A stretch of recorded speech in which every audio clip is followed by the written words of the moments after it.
I had always believed that goodness was a currency that would protect me.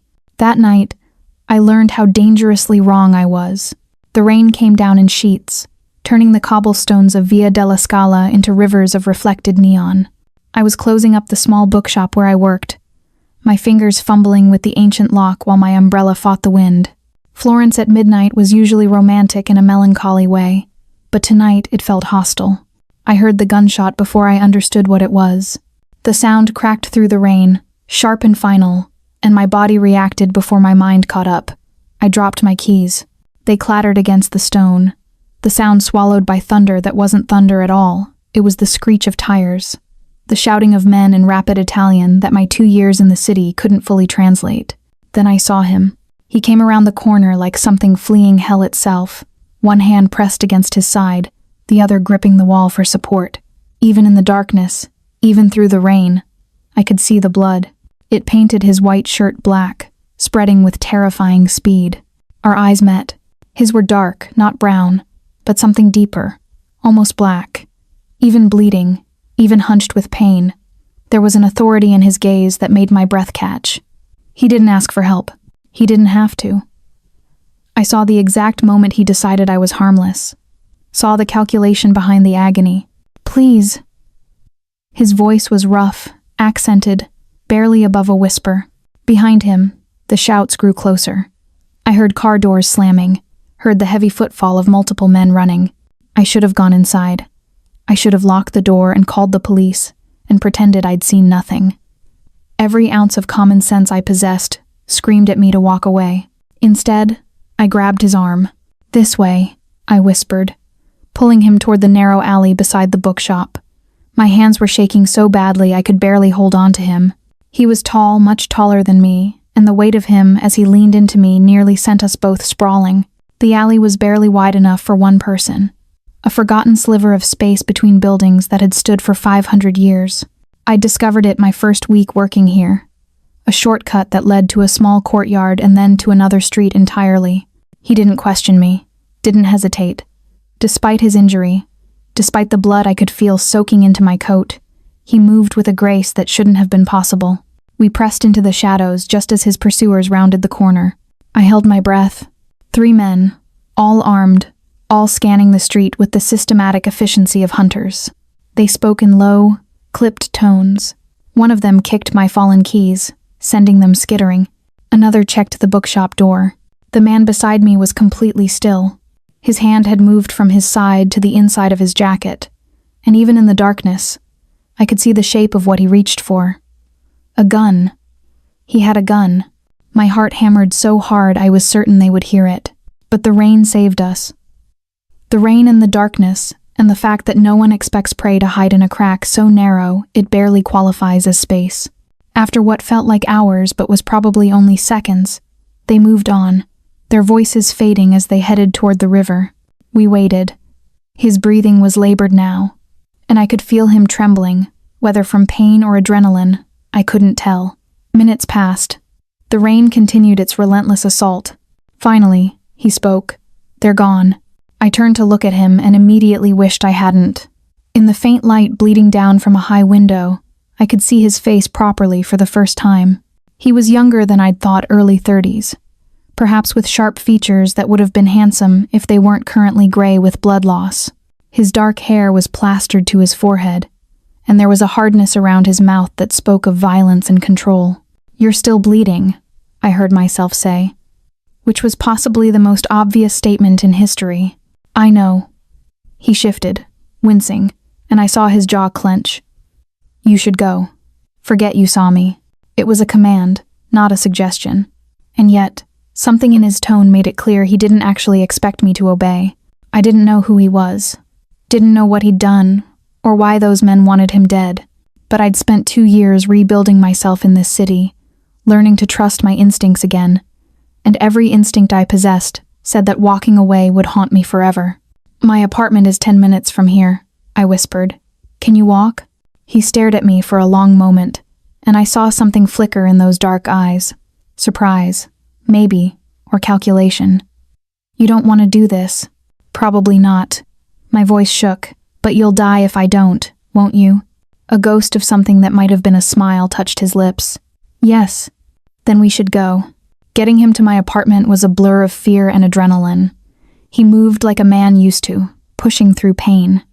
But I could feel him weakening with every step. By the time we reached my building's entrance, he was leaning heavily on me, his breathing harsh and irregular.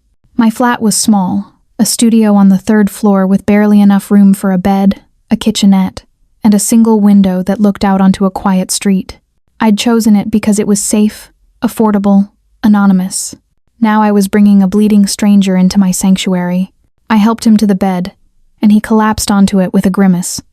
Up close, under the harsh light of my single lamp, the wound looked even worse.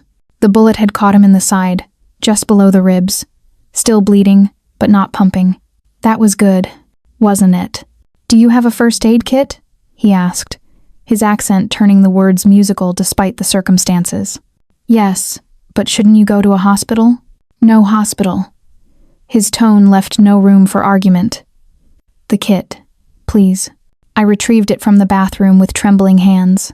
When I returned, he'd managed to peel off his jacket and was working on his shirt, revealing a torso marked with old scars and new blood. I'd never seen anything like it, the evidence of violence written across his skin like a history book. He took the kit from me and began working with an efficiency that suggested this wasn't his first bullet wound. I watched, frozen, as he cleaned the injury, packed it, and wrapped it with steady hands that shouldn't have been steady at all. What's your name? He asked quietly, not looking up from his work. Sophia, I whispered. Sophia Chen. Sophia. He repeated it like he was memorizing it. You should have left me in the street, Sophia. I know. He finally looked up, those dark eyes finding mine with an intensity that made my chest tight. Do you? I didn't answer. Couldn't answer. Because standing there in my tiny apartment, watching a stranger bind his own bullet wound, I realized my safe, quiet life had just shattered, and somehow I'd been the one to break it. He stayed conscious for another hour. I watched him from my small chair by the window, my hands still trembling, my coat stained with his blood draped over the radiator like evidence I couldn't hide. He'd finished bandaging himself, and now lay on my bed, his eyes closed, his breathing more even than it had been in the alley. I should have been terrified. I was terrified. But beneath the fear was something else, a strange, electric awareness that made it impossible to look away from him. You're staring, he said without opening his eyes. I jumped. I'm sorry. Are you really okay? I'll live.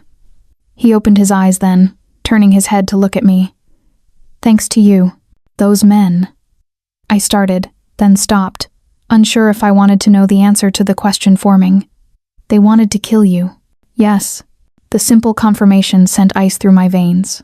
Why? Because of who I am. He shifted slightly, wincing. And what I do, which is... A long silence stretched between us. Outside, the rain had finally stopped, leaving the streets quiet and empty. Inside, the air felt thick with secrets. It's better you don't know, Sophia. There it was again, my name in his mouth, accented and somehow intimate despite the circumstances. I wrapped my arms around myself, suddenly cold. You have a gun, I said quietly. Those men had guns. This isn't just street crime, is it? His jaw tightened. No. Then what is it? A war. He sat up slowly, carefully, his hand pressing against the bandaged wound. One you don't want to be part of. I think I'm already part of it, I countered, surprised by the steadiness in my own voice. The moment I pulled you into that alley, something flickered across his face. Respect, maybe, or concern. You can still walk away. When I leave here, you forget you saw me. You go back to your bookshop and your quiet life. Will you? I asked. Walk away, I mean. His eyes locked onto mine with an intensity that made my breath catch. I don't know yet. The honesty of it struck me harder than any lie would have. This was a man used to control, to certainty, admitting uncertainty. About me. About this. What's your name? I found myself asking, echoing his earlier question. He hesitated, and I saw the calculation behind his eyes. Whatever he was about to tell me, truth or lie, it mattered. Dante, he finally said. My name is Dante. I nodded slowly, testing the name in my mind. Dante. Like the poet. A ghost of a smile touched his lips. My mother had ambitions for me.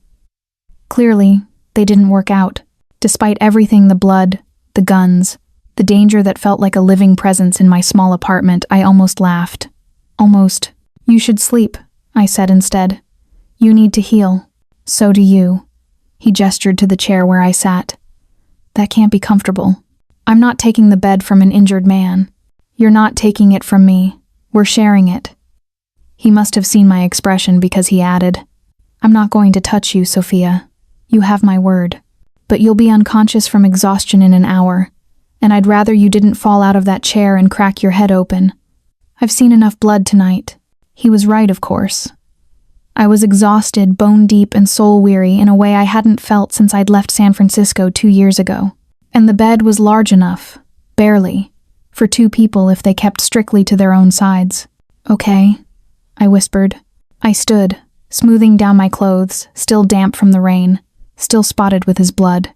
I should have changed, but the thought of undressing with him in the room made my cheeks burn. Instead, I turned off the light, plunging the apartment into darkness, broken only by the streetlight filtering through the window. The bed dipped as I climbed in, keeping as close to the edge as physically possible. Between us lay a careful distance, a DMZ of mattress and unspoken rules. Sophia, he said quietly into the darkness. Yes? Thank you. For your kindness. It's rare in my world. I didn't know what to say to that, so I said nothing at all. But I lay there in the dark, hyper-aware of him beside me, his breathing, his warmth, the subtle shifts of his body as he tried to find a comfortable position that didn't aggravate his wound. Sleep should have been impossible. Instead, it took me quickly, pulling me under like the tide. I woke to morning light and the smell of coffee. For one disoriented moment, I thought I'd dreamed the entire night. Then I sat up and saw him standing at my tiny kitchenette, his back to me, wearing only his blood-stained trousers. The bandage around his torso was white against his olive skin, and I could see the edge of a tattoo curling over his shoulder blade, something intricate and deliberate. You should still be resting, I said, my voice rough with sleep. He turned, and I was struck again by how handsome he was in the morning light. The grayness had left his features, replaced by color and a sharpness that was almost predatory. I heal fast. He poured coffee into my single mug and brought it to me. And I owe you breakfast, at least. I took the mug, our fingers brushing briefly. The contact sent an unexpected jolt through me. There's not much to cook with. I noticed. You live like a monk, Sophia. I live simply. I corrected, taking a sip. The coffee was perfect, strong and sweet. How did you know I take sugar? You have 5 books on baking on your shelf. Women who read about desserts don't drink bitter coffee. The observation was so unexpected, so oddly intimate, that I didn't know how to respond. He'd noticed my books, had looked at my shelves while I slept. You should go, I said quietly, though some part of me rebelled against the words. Those men, they might come back. They might find you here. They won't. He said it with such certainty that I believed him. I've already made arrangements. Arrangements. My people know where I am. They've secured the area. He moved to the window, looking down at the street below. You're safe, Sophia. I made sure of it. The casual way he said my people sent a chill through me. This wasn't a man with friends or colleagues.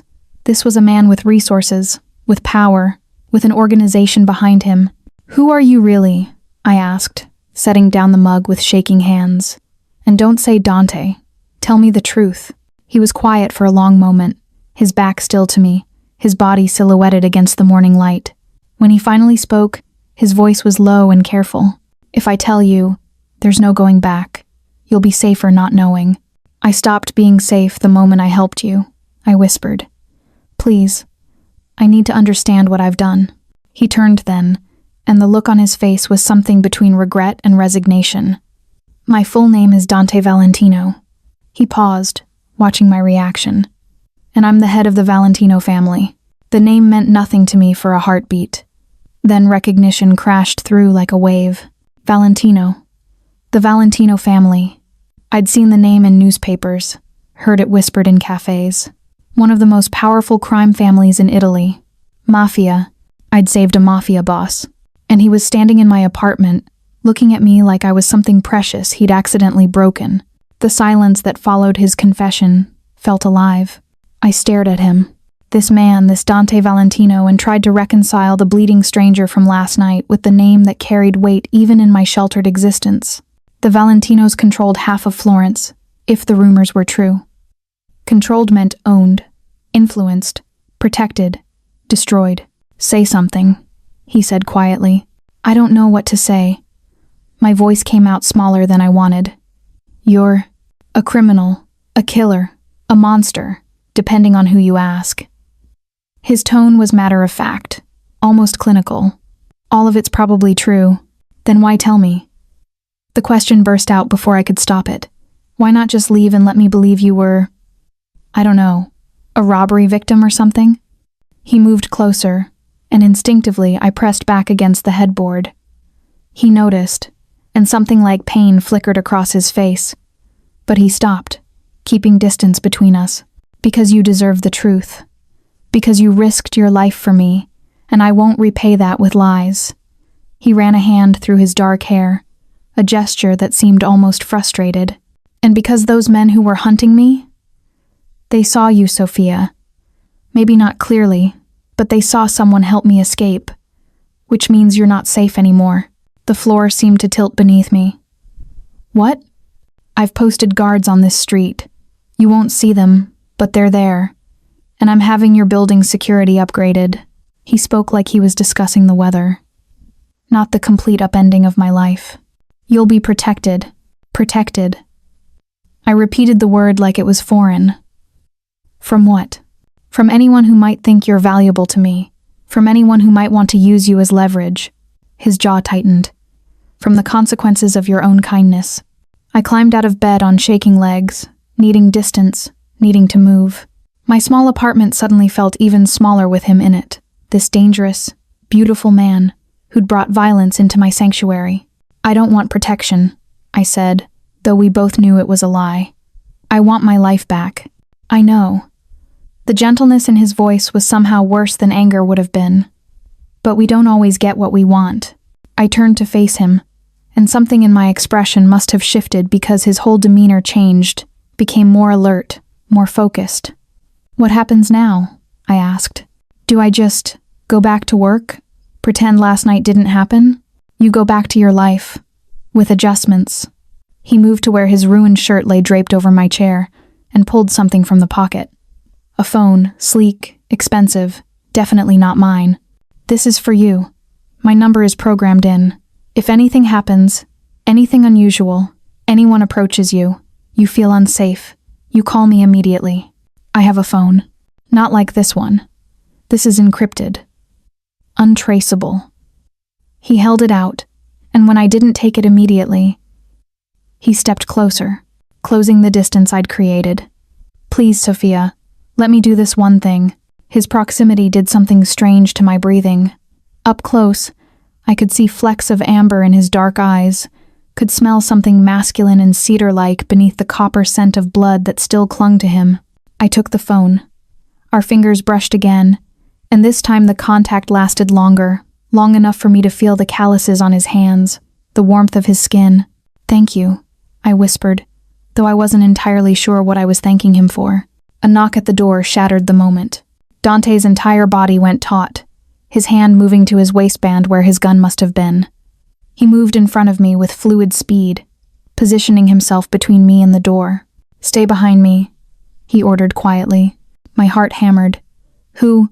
Dante, it's Luca. A male voice, young and slightly impatient, came through the door. We need to move. Marcos picked up chatter. The tension in Dante's shoulders eased fractionally. Wait here, he told me, then moved to open the door. A young man entered barely in his 20s, wearing an expensive suit that couldn't quite hide the weapon holstered under his jacket. He looked at Dante, then at me, then back at Dante with barely concealed curiosity. The situation? Dante asked. Contained. Moretti's men have pulled back, but they're watching the perimeter. We found the car they used last night burned out near Fiesole, and there's this. Luca handed over a phone, his own device showing what looked like a news article. Dante's expression darkened as he read. When did this go live? 20 minutes ago. Fuck. It was the first time I'd heard him curse, and the word carried real weight. He turned to me, and I saw something in his face I hadn't seen before, concern bordering on fear. Not for himself. For me. What is it? I asked. He handed me the phone without a word. The article was from one of Italy's major news sites. The headline made my blood freeze. Manhunt in Florence. Dante Valentino wounded in assassination attempt. Witnesses sought. Below it was a photo grainy, taken from security footage somewhere. It showed a street corner. My street corner. And though the image was blurred by rain and darkness, you could make out two figures. A man hunched and bleeding, and a smaller figure, undeniably female, helping him into an alley. You couldn't see my face. But anyone who knew me would recognize my coat, my build, my hair. Oh my God, I breathed. This is why I told you the truth, Dante said quietly. Because this morning, you became the most wanted witness in Florence. The police want to find you. My enemies want to find you. Everyone wants to know who helped Italy's most wanted mafia boss escape. The room spun. I sat down hard on the bed, the phone falling from my nerveless fingers. This wasn't real. Couldn't be real. We need to move her, Luca said, his tone professional. The safe house in... No, Dante's voice was sharp. She's not going into hiding. That would confirm her involvement. Then what? Luca looked frustrated. We can't just leave her here. We can, and we will, with security. Dante turned to me, and when he spoke again, his voice was gentler. Sophia, listen to me. You're going to go to work today like nothing happened. If anyone asks, you had a quiet night, stayed home, read a book, went to bed early. You saw nothing. You helped no one. Can you do that? Could I? Could I lie to the police? To my employers? To anyone who asked? Could I look people in the eye and pretend the most dangerous night of my life had never happened? Yes, I heard myself say. Good girl. The words sent an unexpected warmth through me. Luca will be nearby. You won't see him, but he'll be there. And if anyone, police, reporters, anyone approaches you, you call me on that phone immediately. Don't answer questions. Don't engage. Call me. Okay. He studied my face for a long moment, and I wondered what he saw there. Fear, certainly, but also something else. Something I didn't want to name. I need to go, he said finally. But I'll make sure you're safe, Sophia. That's a promise. Why? The question escaped before I could stop it. Why do you care? You don't know me. His expression shifted into something unreadable. You saved my life. That creates a debt I take very seriously. A debt. That's all. I was an obligation, a loose end to be managed. I nodded, trying to ignore the strange disappointment that settled in my chest. He pulled on his ruined shirt and jacket, wincing slightly at the movement. Luca handed him a clean coat, black, expensive, and suddenly he looked every inch the powerful man I'd seen in newspaper photos. Dangerous. Untouchable. At the door, he paused. I meant what I said. You deserve better than this. Then he was gone, and I was alone in my apartment with a crypted phone and the knowledge that my quiet life had just been irrevocably destroyed. And somehow, impossibly, all I could think about was the warmth of his hand and the way he'd said good girl like it was both a promise and a prayer. The bookshop felt like a stage where I was performing the role of my former self. I smiled at customers, recommended novels, rang up sales with hands that only shook when no one was looking. Outside the window, Florence moved with its usual rhythm. Tourists clustered around street performers. Locals hurried to appointments. The Arno River flowed indifferent to human drama, but I could feel them watching. Luca, presumably. Though I'd never spotted him despite scanning every face that passed. And maybe others too. Police in plainclothes. Journalists hunting a story. Or worse. Much worse. Sophia, are you all right? Giovanni, the shop's owner, appeared beside me with concern creasing his elderly face. You seem distracted today. Just tired, I lied, the words coming easier than they should have. I didn't sleep well. This business with the Valentino man, he said, shaking his head. Shot in our neighborhood, Can you imagine? Florence isn't safe like it used to be. My heart stuttered. The Valentino man? It's all over the news. Dante Valentino, you know, the Mafia boss. Someone tried to kill him just a few streets from here. Giovanni gestured vaguely toward the window. Police are looking for witnesses. Though who would be foolish enough to get involved with that family? I can't imagine. Me, I thought. I was exactly that foolish. Terrible. I managed, arranging books that didn't need arranging. They say someone helped him escape. A woman, maybe.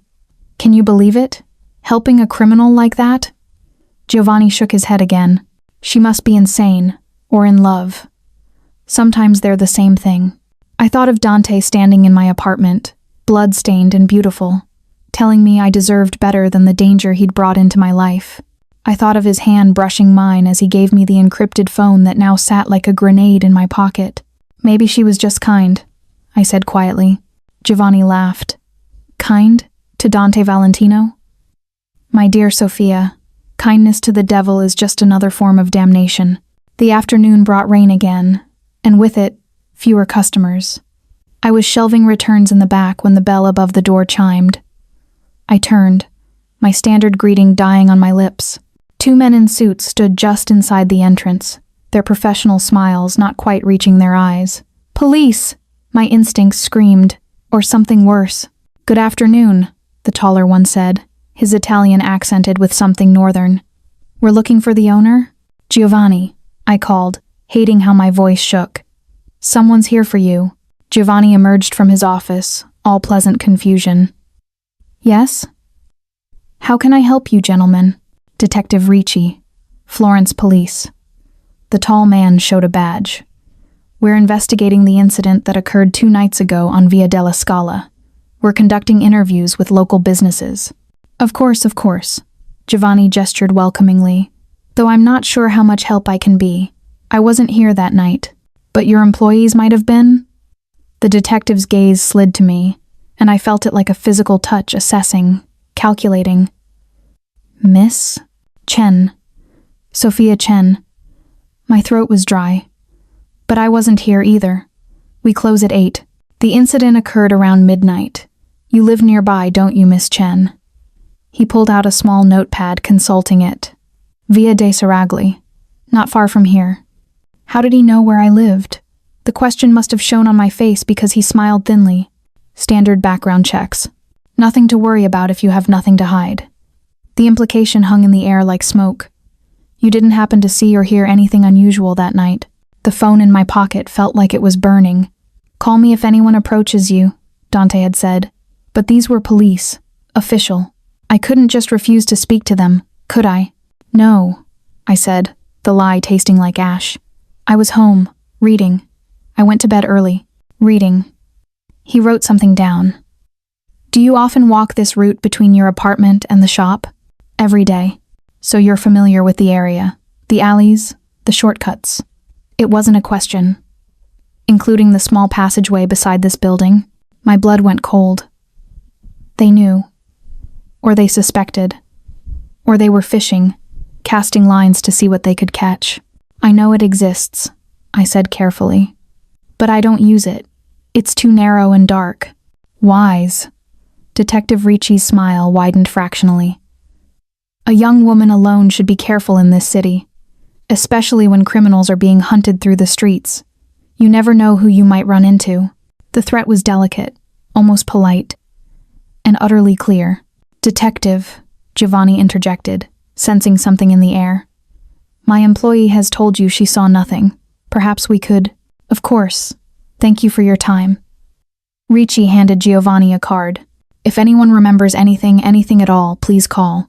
We're very interested in finding the woman who helped Valentino escape. For her own protection, naturally. The way he said protection made it sound like the opposite. They left, the bell chiming cheerfully behind them, and I realized I was gripping the edge of the shelf hard enough to hurt. Sophia?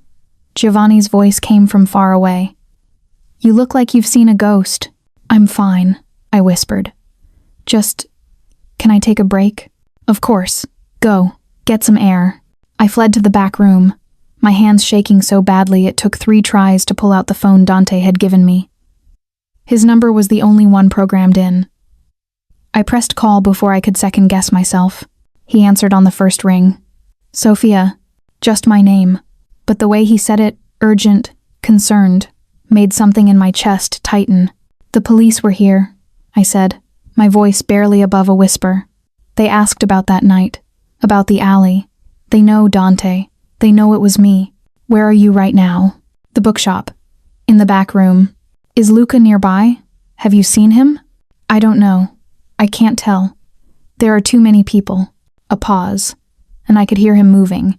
Could hear voices in the background giving orders. Listen to me carefully. You're going to finish your shift like nothing happened.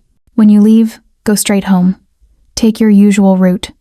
Don't deviate. Don't look around for surveillance. Just walk normally. What if they follow me? They're already following you, Kara. Have been since this morning. The endearment slipped out so naturally I almost missed it. But my people are following them. You're safe. Safe, I repeated hollowly. The police think I'm a criminal. They threatened me. They don't think you're a criminal. They think you're leverage. His voice hardened. Which is exactly why you need to trust me. Can you do that? Could I? Trust a mafia boss, a admitted killer, a man who'd brought violence crashing into my careful life. It was insane.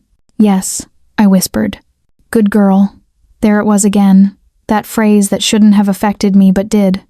When you get home, keep your curtains closed. Don't answer the door for anyone except me. I'll come to you tonight. You can't. If they're watching, let me worry about that.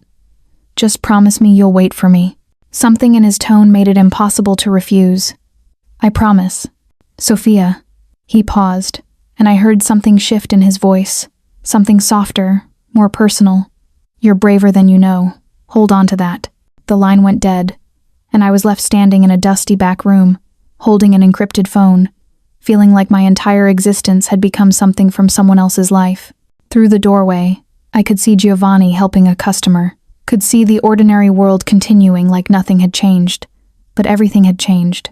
I'd crossed a line 2 nights ago in the rain, and now I was standing on the other side of it with no way back. The devil, Giovanni had called Dante, but when I closed my eyes, all I could see were dark eyes and careful hands, and the way he'd positioned himself between me and danger without hesitation. If he was the devil, what did that make me for wanting to see him again? I didn't have an answer, and that terrified me more than anything else. He came after midnight, when the street outside had gone quiet. I'd been sitting in my darkened apartment for hours, jumping at every sound, my eyes fixed on the door like it might explode inward at any moment. The curtains were drawn as he'd instructed, blocking out the streetlight and making the space feel like a cave. The knock, when it came, was soft. 3 taps, a pause, 2 more, like a code. It's me. Dante's voice came through the wood. I opened the door with shaking hands, and there he was, different than this morning. He wore all black now, fitted in a way that emphasized the lean strength of his body, and his face was harder, more closed. Behind him stood Luca and another man I didn't recognize. Pack a bag, Dante said without preamble. Enough for a few days. What? Why? The police got a warrant for your building's security footage. My contact says they'll have a clear enough image of you by morning. He stepped inside, Luca and the other man flanking the doorway like sentinels. We need to move you. Now. Move me where? Somewhere safe. You mean hide me? Panic rose in my throat. I can't just disappear. I have work. You have a life you'd like to keep living. He interrupted, not unkindly. Which means you need to trust me. Please, Sophia. I don't have time to argue. The please did it. That and the genuine concern in his dark eyes. I moved mechanically to my small closet, pulling out a duffel bag I'd bought when I first moved to Florence and never used. Clothes, toiletries, my laptop, a book I'd been reading. The essentials of a life packed in 5 minutes. Where are we going? I asked as I zipped the bag. My home. I froze. You mean your actual house? The safest place in Florence right now is the one place no one would think to look for you at my side. He took the bag from me with his good hand, wincing slightly. The wound. He shouldn't even be moving this much. You're still hurt, I said, reaching toward him instinctively, then stopping myself. His eyes tracked the aborted movement. I heal fast, remember? Come on. We have a narrow window. The journey was surreal. They'd brought an unmarked black car with tinted windows, and I was tucked into the back seat with Dante while Luca drove, and the other man introduced tersely as Marco rode shotgun. We moved through Florence's empty streets like shadows, taking turns I didn't recognize, doubling back twice. Are we being followed? I whispered. Not anymore, Marco said from the front. 20 minutes later, we pulled through gates that opened silently before us and closed with equal silence behind. The house, no. The estate sprawled before us, all ancient stone and modern security, beautiful and forbidding in equal measure. Home sweet home, Dante murmured, catching my expression. Inside was a study in contrasts, Renaissance architecture meeting contemporary luxury, high ceilings with original frescoes, modern furniture that probably cost more than I'd earn in a year, art that belonged in museums hung casually on walls. Your room is this way. Dante led me up a sweeping staircase, his hand hovering near my elbow without quite touching. You'll have your own space, private bathroom, everything you need. The room he showed me to was larger than my entire apartment. A massive bed dominated the space, and floor-to-ceiling windows looked out onto gardens lit by subtle landscape lighting. It was beautiful. It was a prison. I can't stay here, I said, my voice small. You don't have a choice. He set my bag down on a chair, then turned to face me. Sophia, I know this isn't what you want. I know I've upended your entire life. But right now, this is the only way to keep you safe. Safe from the police? From your enemies? From you? The question came out sharper than I'd intended. Something flickered in his eyes, hurt, maybe, or resignation. If you think you need protecting from me, I can post guards outside your door. I won't come near you if you don't want me to. Did I want him to? That was the question that had been circling my mind since this morning, since the phone call, since he'd said Kara like I was something precious. I barely knew him. He was dangerous, criminal, everything I should stay away from. But when I looked at him standing there in his black clothes with his bandaged wound and his careful distance, all I felt was a pull, magnetic and terrifying. I don't know what I want, I whispered honestly. That's fair. He moved toward the door, and I felt his leaving like a loss. Get some sleep. We'll talk in the morning. Dante. His name stopped him at the threshold. Your side. Should you have someone look at it? The gentleness of concern in his voice when he answered undid something in me. I have a doctor who'll come by tomorrow, but thank you for asking. He left, and I was alone in a room that smelled faintly of lavender and felt like luxury wrapped around danger. I didn't sleep. Morning came gray and hesitant through the windows I'd never covered. I'd spent hours lying in that enormous bed, staring at the ceiling, trying to understand how my life had become this. A soft knock brought me to the door. When I opened it, a woman stood there, middle-aged, kind-faced, holding a tray with coffee and pastries. Good morning, Signorina. I'm Caterina. I manage the house. Her smile was warm and genuine. Dante asked me to bring you breakfast and see if you needed anything. I thank you. I don't really need. You need to eat, she said firmly, sweeping past me into the room like she owned it. Which, in a way, she probably did. And don't let this house intimidate you. It's just stone and money. The man who lives here, though. She set the tray down and gave me a conspiratorial look. He's been pacing since dawn, worried about you. He has? Never seen him like this. Caterina arranged the pastries with practiced efficiency. Dante Valentino, worried about a woman. Half the household is taking bets on how long before he does something completely stupid. Like what? I asked before I could stop myself. Like fall in love. She said it so matter-of-factly that I almost choked on air. Eat. He wants to see you when you're ready. The library. Third door on the left downstairs. She left before I could process her words, and I was alone with coffee and the impossible suggestion that Dante Valentino Mafia boss, criminal, dangerous man might care about me as more than an obligation. I ate mechanically, showered in a bathroom that could have housed my entire apartment, and dressed in clothes that felt wrong in this opulent space. Then I went to find him. The library was exactly what you'd expect. Floor to ceiling, books, leather furniture, a fireplace that could have roasted an entire pig. And Dante, standing by the window, looking out at the gardens with his hands in his pockets. He turned when I entered, and the expression on his face when he saw me was something I couldn't name. "You came," he said, like there'd been any doubt. "You asked me to. I've asked many people to do many things. Not all of them obey." He gestured to a chair near the fireplace. "Please, sit. We need to discuss what happens next." I sat, and he remained standing, a careful distance maintained, like he didn't trust himself to come closer. "The police have identified you from the footage," he said without preamble. "They'll issue a warrant for your questioning by this afternoon, which means we have very little time to decide how to handle this." "Handle it how? I can't run forever." "No," he agreed. "But you can stay here, under my protection, until we find a better solution." "A better solution," I repeated. "Like what?" His jaw tightened. "Like making sure anyone who threatens you understands what that threat will cost them." The cold certainty in his voice sent ice through my veins. "You mean violence?" "I mean protection. Sometimes they're the same thing." I stood up, suddenly unable to sit still. "This is insane. I'm not a criminal. I'm not part of your world. I helped someone who was bleeding. That's all." "That's all," he echoed.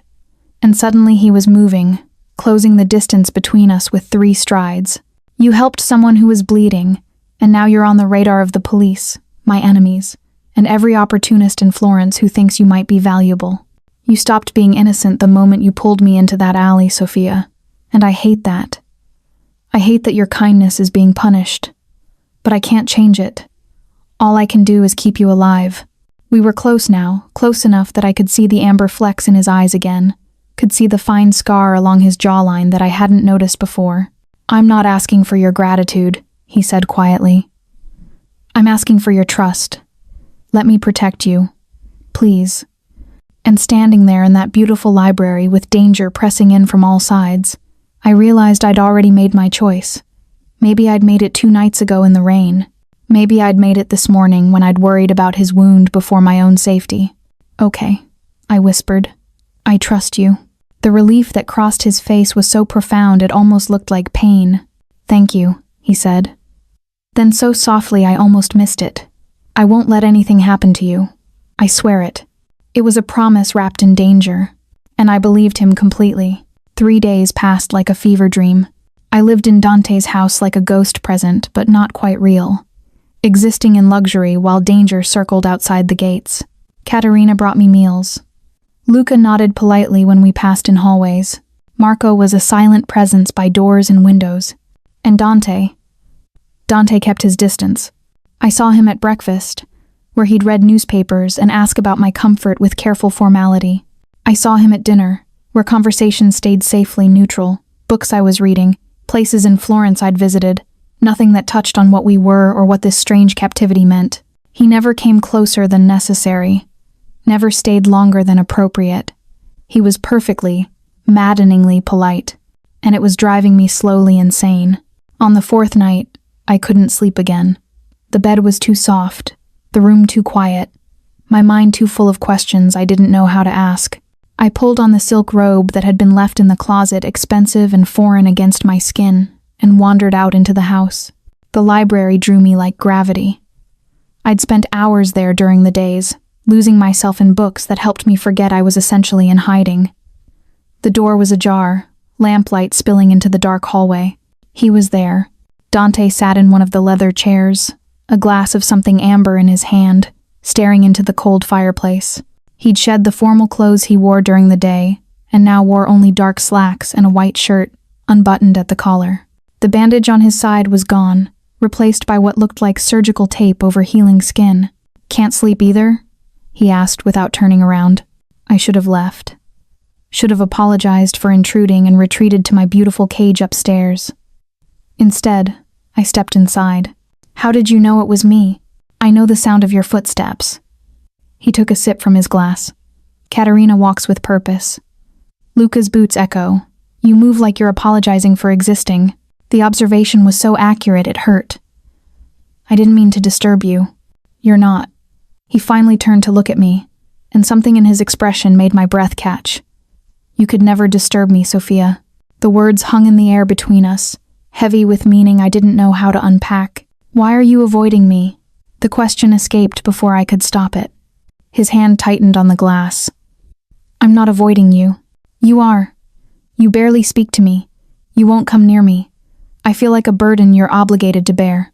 I wrapped my arms around myself, suddenly cold despite the warm night. "If you regret bringing me here, just say so." He stood then, setting the glass down with deliberate care. "Regret? Yes, regret. Maybe you wish you'd never met me." "Never. Sophia."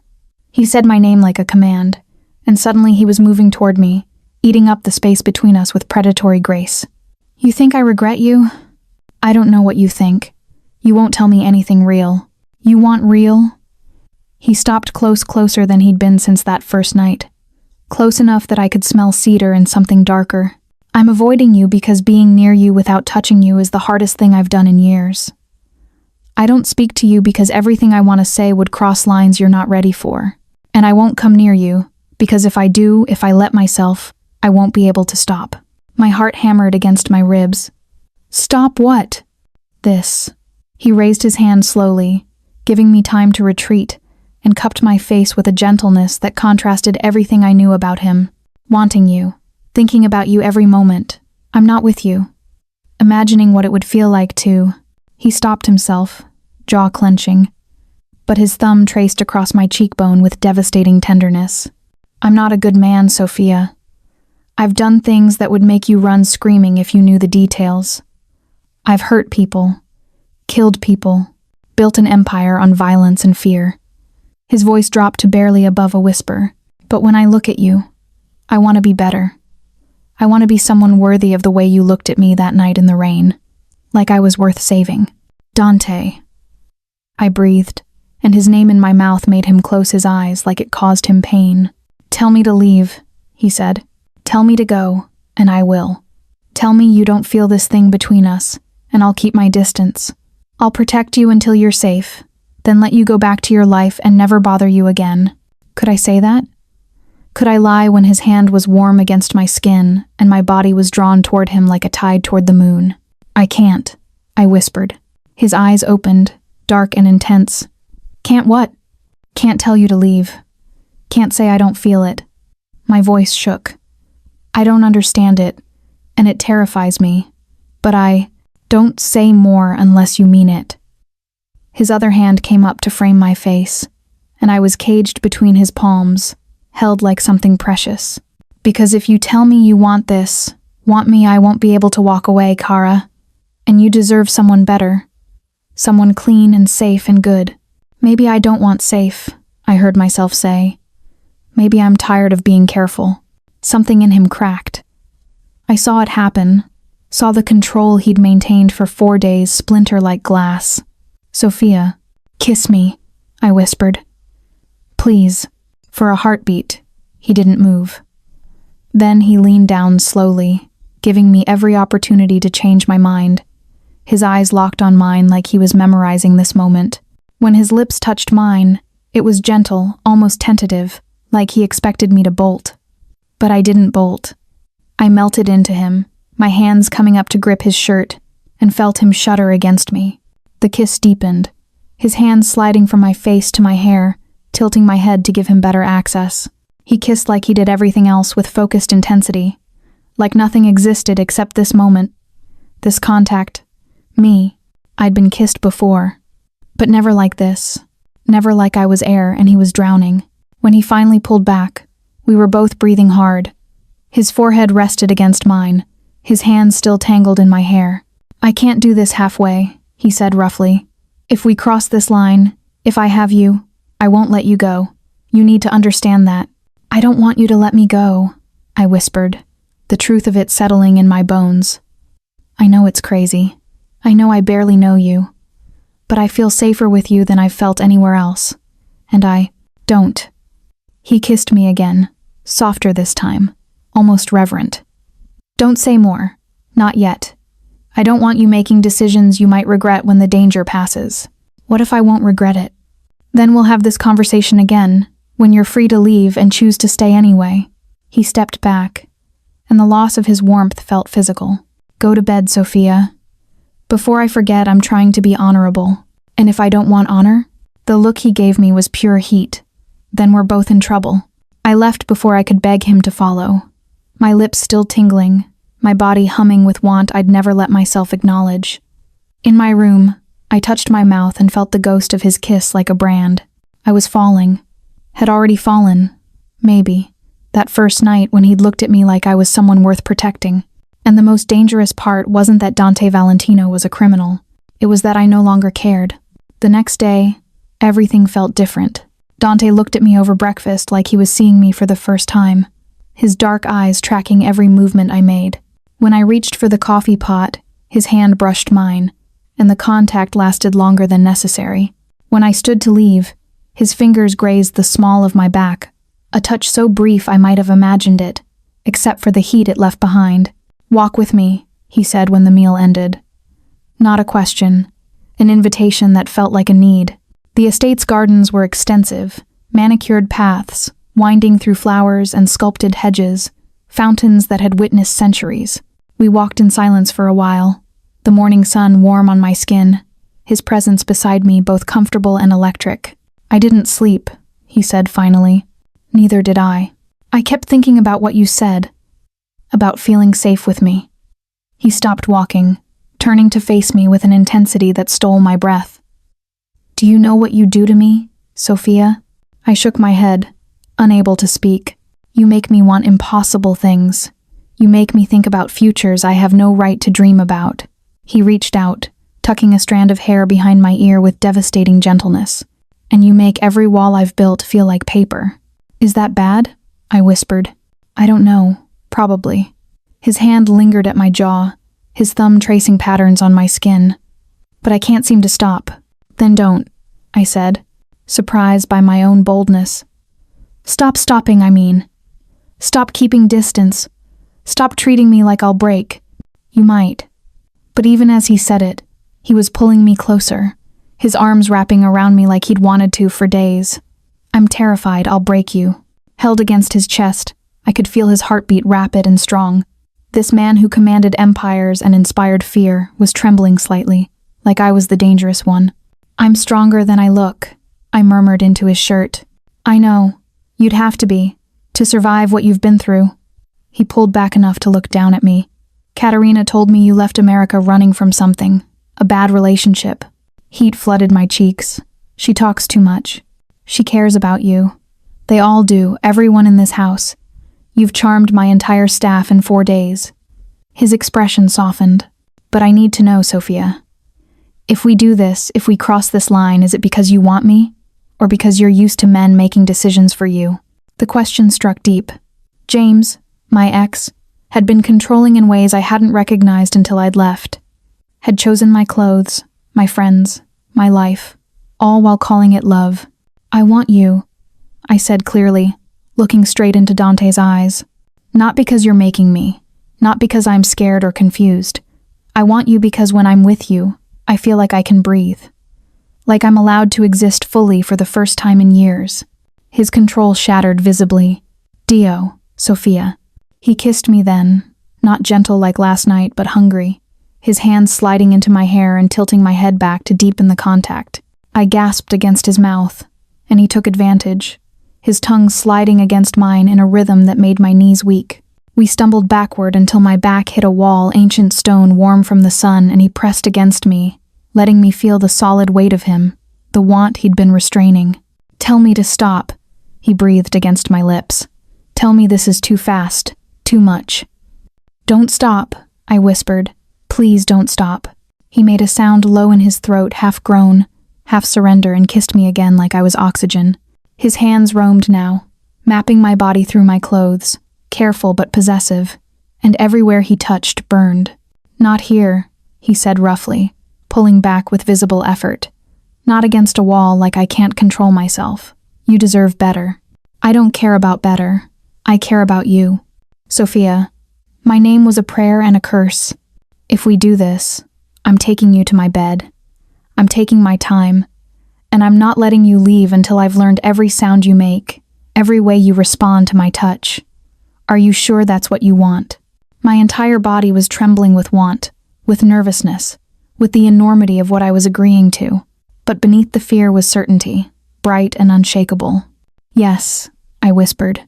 He swept me up without warning, lifting me easily despite his healing wound, and I wrapped my arms around his neck as he carried me back toward the house. Katerina smiled knowingly as we passed through the kitchen. Luca looked away with barely concealed amusement. Everyone knew. Everyone understood what was happening. His room was on the opposite wing from mine, larger, darker, unmistakably masculine. The bed dominated the space, and when he set me down beside it, my nervousness spiked. "We don't have to," he said immediately, reading my expression. "We can stop right now, go back to breakfast and pretend." "I don't want to pretend." I reached for him, my hands fisting in his shirt. I haven't done this in a long time. And never with someone who makes me feel like this." "Like what?" His hands covered mine, steadying them, like I'm burning from the inside out. He closed his eyes briefly, and when he opened them again, they were molten. "I'll be gentle, I promise. But Kara, if you need me to stop at any point." I kissed him to stop the words, pouring everything I felt into it, want and trust, and something deeper I wasn't ready to name. He responded immediately, his hand sliding to my waist, pulling me flush against him. We undressed each other slowly, his fingers shaking slightly as he unbuttoned my shirt, my hands clumsy with the buckle of his belt. When we were finally skin to skin, he just held me for a long moment, his forehead resting against mine. "Bella," he whispered, "so beautiful." He laid me on the bed with a gentleness that contrasted the hunger in his eyes, following me down, covering my body with his. The weight of him felt right, safe, and dangerous all at once. "Tell me if I hurt you," he said, kissing along my jaw, down my throat. "Tell me what you need." What I needed was him, his touch, his mouth, the way he looked at me like I was something precious he'd found in wreckage. He made love to me slowly, carefully, watching my face for every reaction, learning my body like it was scripture he was memorizing. When he finally slid inside me, we both gasped him with restraint, me with relief at the rightness of it. He held still, letting me adjust, his arms trembling with the effort of control. "Okay?" he asked roughly. "More than okay," I breathed, and he began to move. It was gentle and intense and overwhelming. He kissed me through it, swallowing my moans, whispering words in Italian I didn't understand but felt in my bones. When I came apart beneath him, he followed moments later, my name a broken sound against my neck. After, we lay tangled together, our breathing slowly returning to normal. His hand traced patterns on my shoulder, and I felt the dampness of sweat and emotion cooling on my skin. "I meant what I said," he murmured into my hair. "I'm not letting you go. I don't want you to," I whispered back. "Even knowing what I am, what I've done?" I turned to face him, taking in his beautiful, dangerous features, the vulnerability I'd never expected to see there. "You're not just what you've done, Dante. You're also the man who protected me, who gave me a choice when he didn't have to, who kissed me like I was worth something." His expression cracked, and he pulled me impossibly closer. "You're worth everything." We stayed like that for a long time, wrapped in each other, the outside world temporarily forgotten. For those perfect moments, there were no police, no enemies, no danger. There was only him and me and the fragile, impossible thing growing between us. And when reality inevitably crashed back in, when threats circled and violence found us, I would remember this: the feeling of being completely, perfectly seen. The peace lasted 3 days. 3 perfect days where I lived in the bubble of Dante's protection, learning his body and his secrets in equal measure. He showed me his scars and told me the stories behind them, some brutal, some banal, all proof of a life lived in shadows. I told him about James, about running to Florence to escape a love that had felt like suffocation. "He never hit you?" Dante asked one night, his hand possessive on my hip as we lay in his bed. "No, he didn't have to. He controlled me with words, with silence, with the constant implication that I was lucky he stayed."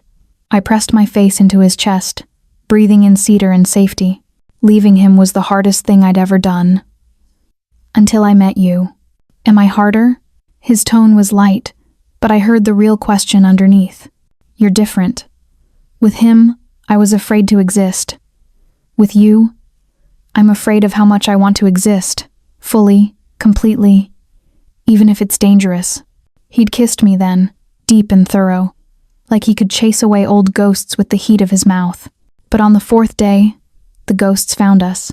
I was in the library when it happened, curled in my favorite chair with a book I wasn't really reading, thinking instead about Dante's hands and the way he'd whispered my name that morning. Luca burst in, his usual calm shattered. "Where's Dante?" he demanded. "His office. Why? What's wrong?" "Stay here. Lock the door behind me." He was already moving, but I grabbed his arm. "What's happening?" "Moretti's men. They're at the gate, armed." He pulled free gently. "It's going to be fine, but you need to stay hidden. Promise me." I promised, but the moment he left, I knew I couldn't keep it. If Dante was in danger, if men with guns were at his home because of the war I'd gotten caught in, I couldn't just hide. I made it to the hallway before the first gunshot shattered the afternoon. The sound was different than it had been that night in the rain, louder, closer, multiplied. I heard shouting, heard running footsteps, heard Caterina screaming something in rapid Italian.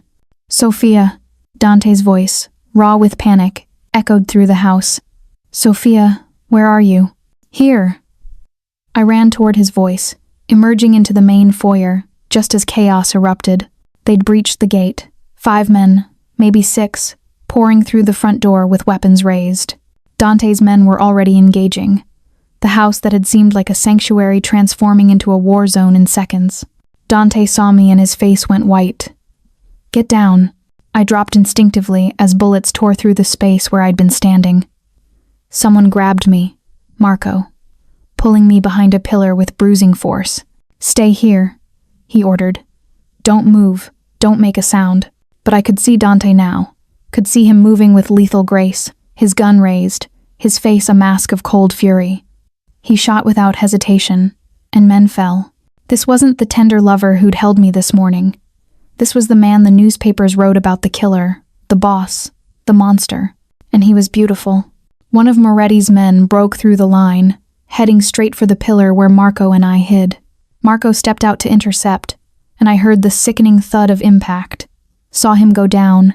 The man rounded the pillar, gun raised, and found me. Time stopped. I saw his finger tighten on the trigger, saw the certainty of death in his eyes. Then Dante was there. He moved like violence incarnate, slamming into the man with enough force to send them both crashing. They struggled, the gun between them, and I screamed, actually screamed as they fought. Dante got the upper hand, his fist connecting with the man's face once, twice, 3 times with brutal efficiency. When the man finally went limp, Dante didn't stop, kept hitting him with a rage I'd never seen, blood spattering his clothes, his face, transforming him into something primal. "Dante, stop!" I crawled toward him. "He's unconscious. Stop." My voice broke through whatever haze possessed him. He froze, breathing hard, his knuckles bloody, and turned to look at me with wild eyes. "Did he touch you?" His voice was hoarse. "Did he?" "No. You stopped him." I reached for him, and he pulled me against his chest so hard it hurt, his entire body shaking. Around us, the house was falling quiet. Dante's men had won, the intruders either dead or subdued. But the cost was written in bullet holes and blood, in the way Caterina sobbed over Marco's unconscious form. "Is he alive?" I asked, gesturing to Marco. "Yes, knocked out, but breathing." Luca appeared, his own face sporting a cut above his eye. "Moretti's dead. His men talk, said he was coming for the girl." "For her." Dante's arms tightened around me. "Get the doctor. Now. And double the security. I want this place locked down so tight a ghost couldn't get through." "Already done, boss." As men moved to clean up, to carry away bodies and tend to wounds, Dante just held me.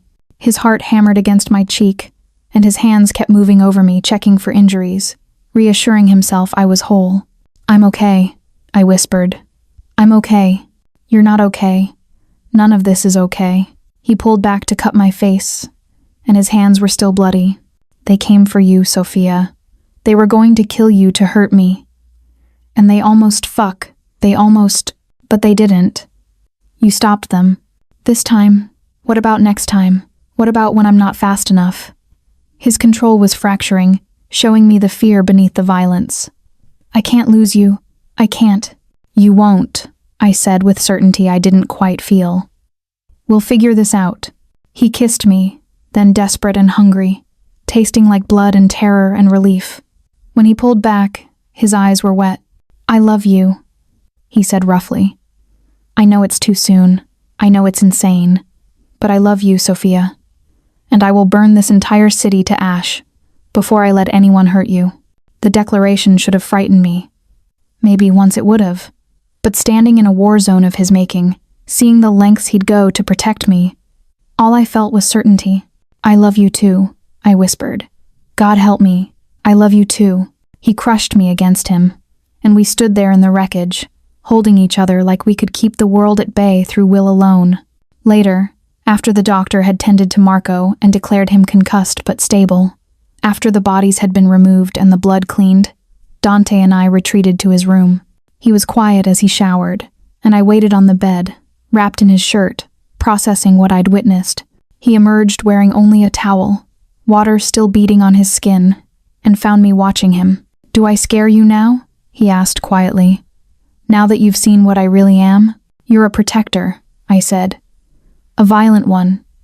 Yes, but you protected me. Your people. Your home. Should I be scared of that? Most people would be. I'm not most people. I stood, crossing to him, taking his bruised hands in mine, and I meant what I said. I love you, Dante Valentino. All of you, the gentleman and the monster. The man who reads poetry and the man who breaks faces to keep me safe. He kissed me with a tenderness that contradicted the violence still written on his skin. And when he laid me down on his bed and made love to me like I was something sacred, I understood what we were building. Not a fairy tale, not a romance from books, but something real and complicated and dangerous, a love forged in blood and desperation, and the simple, radical choice to stay. The attack changed everything. The police issued a warrant for my arrest the next morning, aiding a known criminal, obstruction of justice, a list of charges designed to force my cooperation. Dante's lawyers assured me they could fight it, but we all knew the truth. The authorities wanted leverage, and I was it. Let me turn myself in, I said over breakfast in Dante's fortified estate. Now more fortress than home. This ends if I cooperate. Absolutely not. Dante's tone left no room for argument. The moment you walk into a police station, you're vulnerable. Moretti is dead, but his family isn't. They have people everywhere, including in law enforcement. So, what's the alternative? I hide here forever?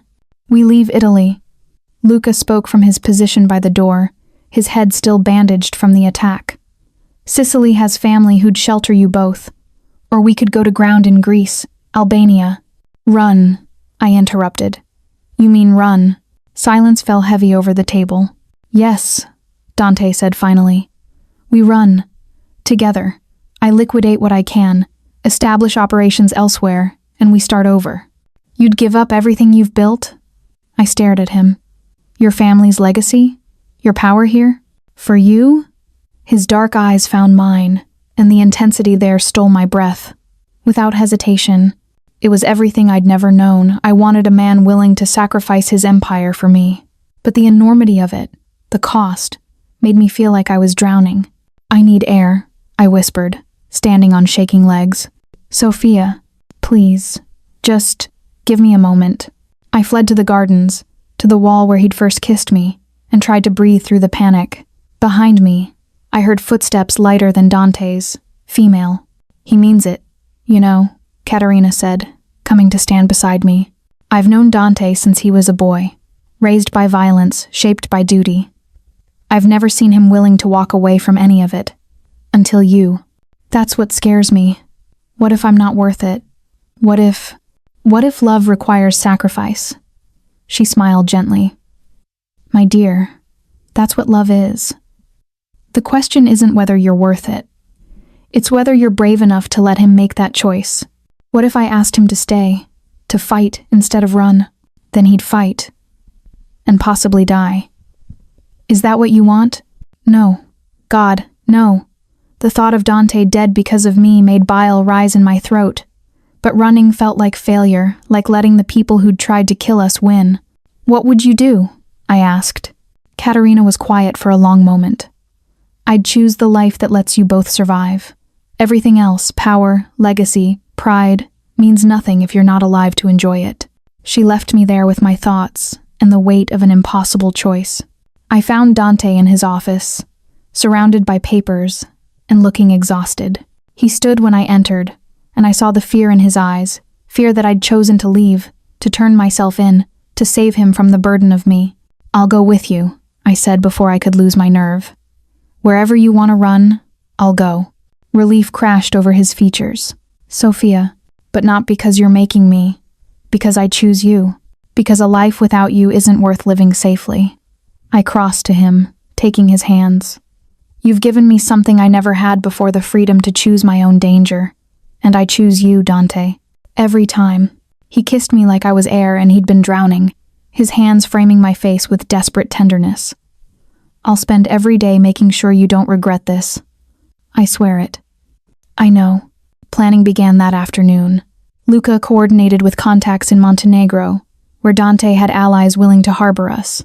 Assets were liquidated, accounts transferred, arrangements made with a speed that suggested this wasn't the first time he'd had to disappear. We leave tomorrow night, Dante told me 2 days later. Private boat from Livorno, then overland to Montenegro. Once we're settled, I'll establish new operations, legitimate ones if possible. No more mafia politics, no more wars. Can you really walk away from that life? I asked, genuinely curious. I don't know. It's all I've ever known.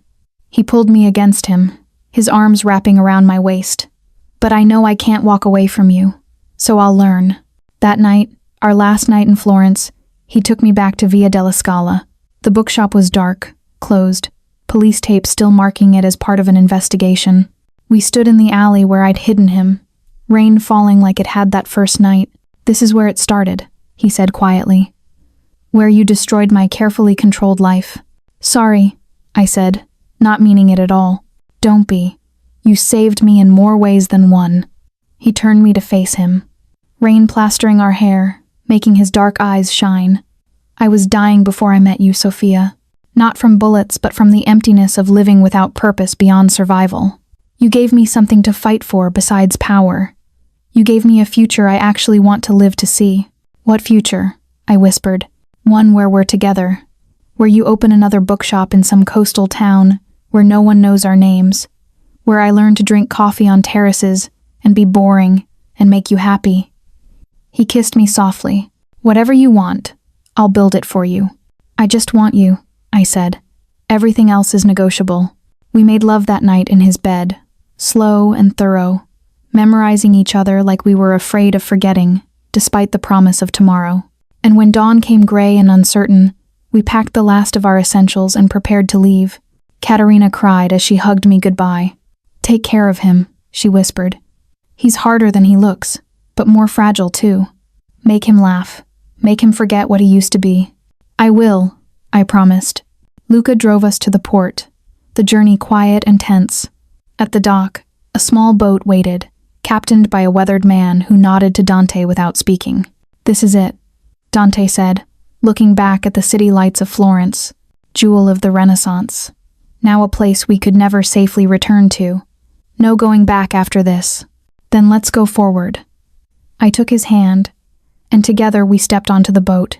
As Livorno's lights faded behind us, and the Mediterranean opened dark and endless before us, I thought about destiny and choice. I'd chosen to help a bleeding stranger, and that choice had led to this exile, danger, a love that was complicated and dangerous, and entirely mine. Regrets? Dante asked, his arm around my shoulders as we stood at the railing. Not even one, I said honestly. You? Only that it took almost dying to find you. He kissed my temple.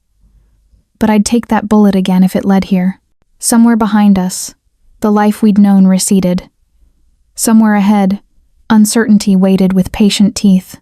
But in that moment, on that boat, with his warmth solid against me and the future unwritten, I felt something I hadn't felt in years.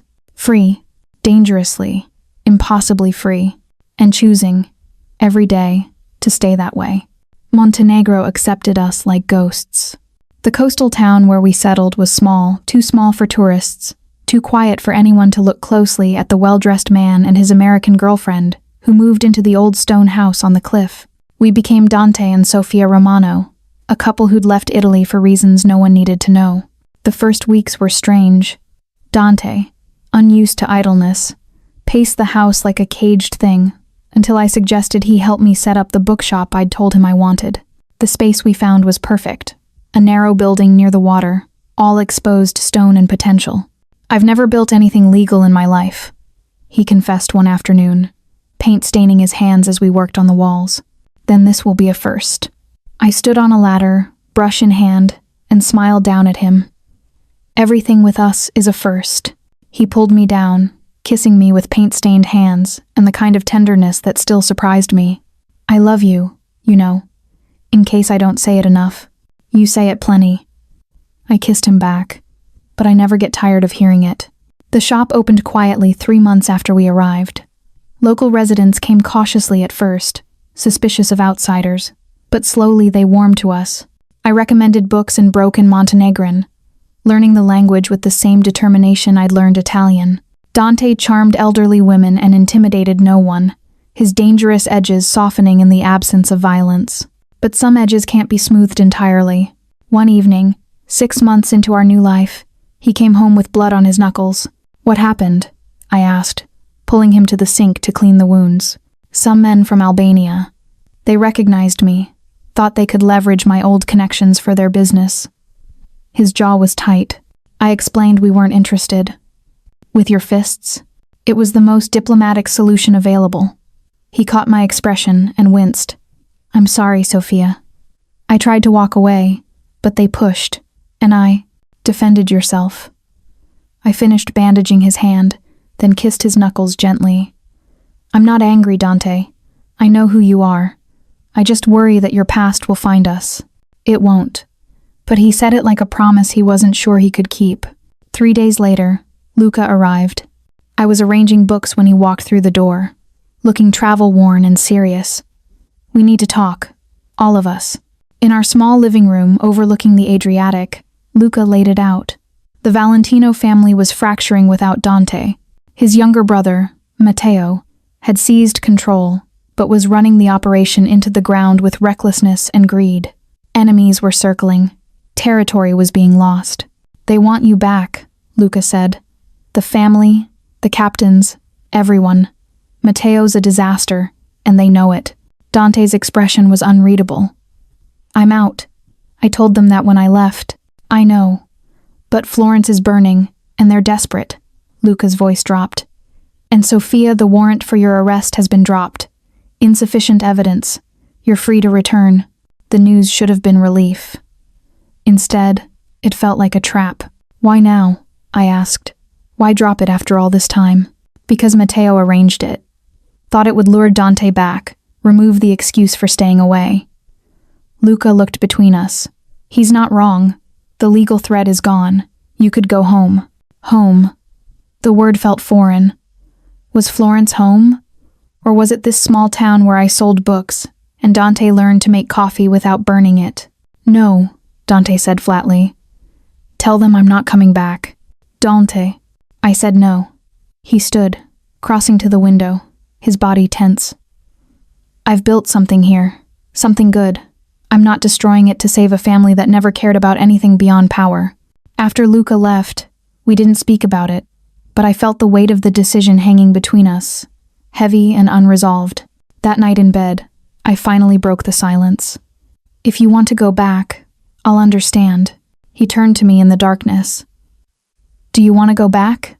I asked you first. Sophia. He cupped my face, his thumb tracing my cheekbone.